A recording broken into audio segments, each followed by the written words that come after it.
தினமும் பாக்குற சிங்கத்தைய கூட ஒரு பூனையா பாக்குற சமூகம் அது. சிங்கம் தான் நீ, ஆனா தினமும் அந்த சிங்கத்தையே பார்த்திருந்தா அந்த பாக்குறவங்க கண்ணுக்கு எப்படி இருக்கும்? சிங்கம் பூனை மாதிரி ஆயிடும். நீ தினமே மரியாதை இல்லாத இடத்துல உன் முகத்தை காட்டிட்டே இருக்குன்னு வச்சுக்கோ, சொந்தக்காரங்க வீட்டுக்கு கல்யாணத்துல எல்லாம் எப்பவுமே உன்னை கேவலமா தான் நினைப்பான். கேவலமா நினைக்கிறவன் நினைச்சுன்னு போட்டுண்டா, அவனடா நமக்கு சோறு போடுறான், சொந்தமோ பந்தமோ நமக்கு சோறு போடல, உன்னோட உழைப்பு உன்னோட சோறு, அம்மாவா இல்லையா?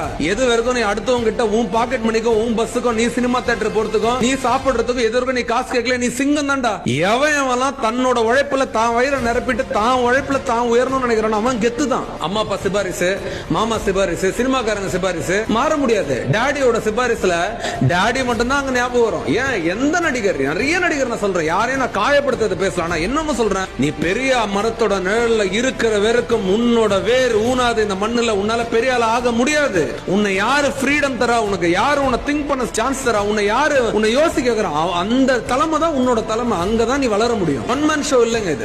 எல்லாருமே இங்க ஒன் மேன் ஷோ பண்றதுக்கான தயார் பண்ற நிலம் தான் உண்மையான சரியான ஒரு களம்.